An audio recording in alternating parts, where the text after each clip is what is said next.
اگر اس کے بعد آپ کو بتا دوں، سوال اصل میں یہ بنتا ہے کہ سرزنش تو ان کی ہو گئی، آج کے جتنے بھی لوگ موجود تھے، پھر حکومت کو بھی معلوم ہے کہ ہم آئین سے انحراف کر چکے اور کرتے رہے ہیں، لیکن کسی بھی عدالتی فیصلے کو آج تک اگر آپ دیکھ لیں، وہ کراچی کے بلدیاتی الیکشن کے حوالے سے دیکھ لیں، وہ اسلام آباد کے بلدیاتی الیکشن نہ کرانے کے حوالے سے آپ دیکھ لیں، پھر اس کے بعد آپ جو ہے نا وہ آٹے کی جو آٹے کی فراہمی کے حوالے سے بتایا گیا تھا لاہور ہائی کورٹ نے کہ اس میں جو ہے وہ تشہیر نہ کیا جائے، اس کو جو ہے نا یہ ایڈورٹیزمنٹ کے طور پہ یا سیاسی سکورنگ کے انداز میں نہ دیا جائے بلکہ باعزت انداز میں دیا ہے، وہ بھی اسٹل برقرار، اس پہ بھی عمل نہ کرنے کی۔ تو یہ آئین اور قانون سے ایک تصادم کا راستہ جو اختیار کیا جا چکا ہے، اس حکومت نے جو باقاعدہ طور پہ ایک اعلان کیا، یہ اعلان جنگ ہی ہے، اور ساتھ ہی اپنے ساتھ ابھی آج کے اس جو اجلاس ہوا ہے اس میں ماشاءاللہ چیف آف آرمی اسٹاف کو اور D G I S I کو بھی اپنا ڈھال بنا کے، پارلیمنٹ کو بھی اپنا ڈھال بنا کے، انہیں آئینی اداروں کو اپنے ڈھال بنا کے اور آپس میں لڑوانے کی ایک جو سازش ہے، رجیم چینج کا سازش، تو لوگ بھول گئے حقیقت میں۔ اس کے بعد آپ یہ دیکھ لیں تو یہ واقعی پاکستان کے اوپر یعنی ایک ناسور کی صورت میں مسلط ہوئے اور کیے گئے ہیں۔ لگتا تو ایسا ہی کہ واقعی ہم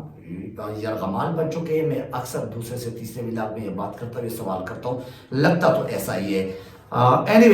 اس پر میرا ایک سوال ہے کہ کیا یہ کسی جماعت یا کسی ادارے کے خلاف یا کسی بھی سیاسی شخصیت کے خلاف کوئی فیصلہ ہے، کوئی کیس ہے جو 3 رکنی بینچ نے فیصلہ دیا، یا 3 رکنی بینچ جو آج بھی سماعت کر چکے؟ ناٹ ایٹ آل، ایسا تو کچھ ہے ہی نہیں۔ یہ تو عوام کو ایک بنیادی حق جو ہے نا جمہوریت کے حسن کو دیکھتے ہوئے، یا جمہوریت کے دائرہ اختیار میں یا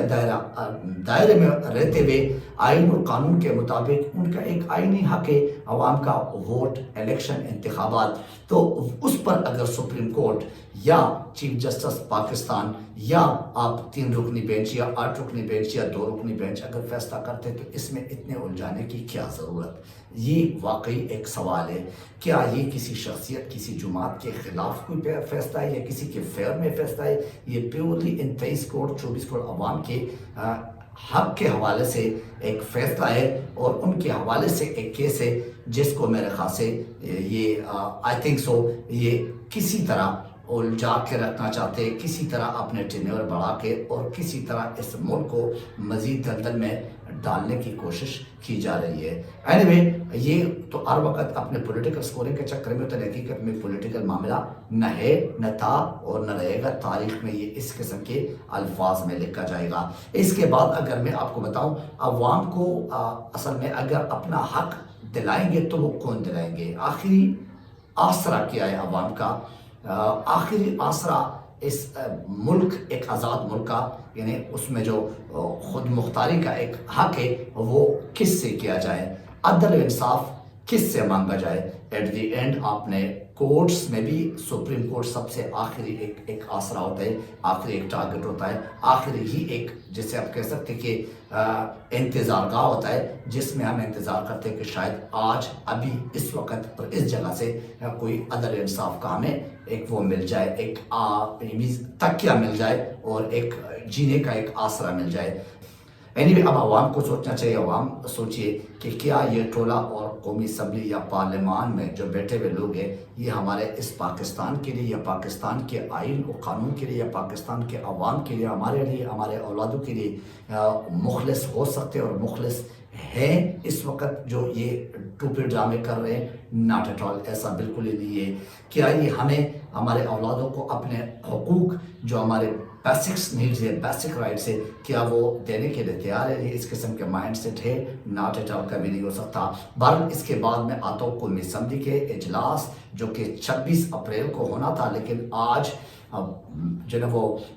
ایک ہنگامی اجلاس کا، ان کیمرہ اجلاس کا نام دیکھیں، کیونکہ ان چیمبر کے مقابلے میں انہوں نے ان کیمرہ کا اجلاس، وہ بھی آج ان چیمبر اجلاس کے سماعت کے بعد اناؤنس کیا ہے ایک ہنگامی اجلاس کا نام دے کر کہ ان کیمرہ اجلاس ہوگا، اس میں غیر متعلقہ اشخاص نہیں ہوں گے، اس میں کسی قسم کے کوئی میڈیا شیجا نہیں ہوں گے، کیونکہ وہاں پہ میرے خیال سے کوئی بڑا منصوبہ تیار ہو رہا تھا، شاید کشمیر کو آزاد کرانے کے لیے کوئی ایسا خاص منصوبہ، خاص طریقہ کار، خاص ڈسکشن ہو رہی تھی اور وہ طریقہ کار ڈسکس ہو رہا تھا، یا شاید فلسطین کو اسرائیل سے آزاد کرنے کا کوئی ایسا منصوبہ، بڑا منصوبہ ڈسکس ہو رہا تھا، اس پر کوئی کام ہو رہا تھا، اس پر کوئی جو نا خاص پلاننگ ہو رہی تھی، وہ شاید ہو رہا تھا۔ اسی وجہ سے ان کیمرہ اجلاس آج بلایا گیا، جس میں آرمی چیف صاحب کو بھی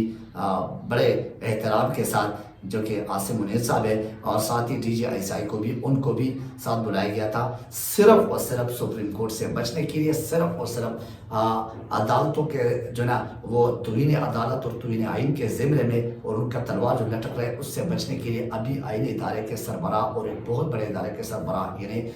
چیف آف آرمی اسٹاف، جب سارے کام نہیں ہو سکتے تو اس سے ابھی کام لینے کے چکر میں اس کو ڈھال بنا کے اس کے پیچھے کھڑے ہو کے پارلیمنٹ، اور میں نے پہلے بھی ذکر کیا، اور اسی چیف آف آرمی اسٹاف یعنی افواج پاکستان کے پیچھے کھڑے ہو کے فائر کرنا، پیچھے کھڑے ہو کے مقابلہ کرنا، نہ کہ الیکشن کے میدان میں آ کے عوام کے پاکستان کا یا قانون آئین کا کے ساتھ اور اس کے مطابق مقابلہ کر سکے۔ اینی جمہوری سوچ تو یہ نہ ہو سکتا ہے، تو اس اجلاس میں انہیں بے شرمی کا ایک اور حربہ شاید سامنے لانے کی کوشش ہے، شاید اسی طرح کی کوئی منصوبہ،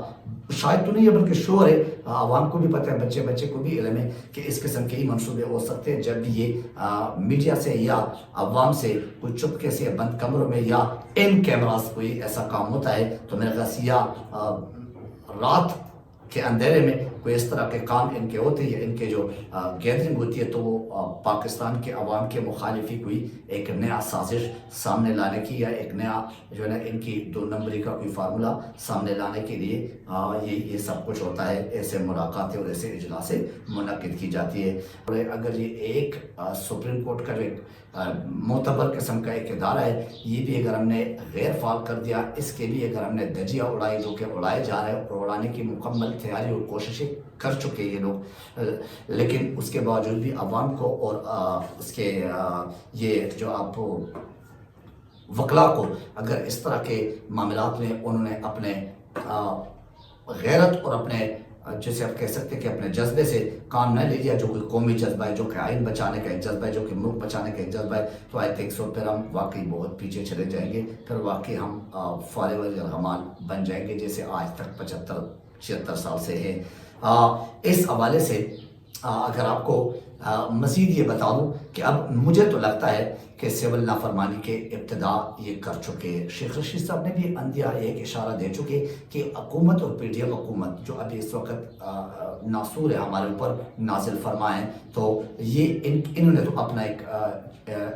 جس سے آپ کہہ سکتے ہیں کہ سول نافرمانی کا جنگ یا سول نافرمانی کا ایک کام شروع کر چکے ہیں، یہ تو باغی ہو چکے اور بغاوت کر چکے آئین، اور اگر اعلیٰ عدلیہ سے یہ تصادم کے ایک راستہ اختیار کر چکے تو ڈیفینیٹلی بغاوت ہی ہے، تو یہ تو بغاوت پہ اتر آئے، یہ تو سول نافرمانی کا ایک بسم اللہ کر چکے۔ اب دیکھنا یہ کہ یہ لڑائی روڈوں پہ اور گلیوں تک کب پہنچتا ہے، یہ میرے خیال سے وقت دور نہیں ہے۔ اللہ تعالیٰ ہم سب کو اپنے ایگزامان میں رکھے، اللہ تعالیٰ ہمارے پاکستان کو اس جیسے شیطانی حرکتوں سے، شیطانی سوچ سے دور رکھے، اپنے ایگزامان میں رکھے، آمین ثم آمین۔ اپنا خیال رکھیے، اپنے اس چینل کا خیال رکھیے۔ Thank you very much. اللہ حافظ ناصر۔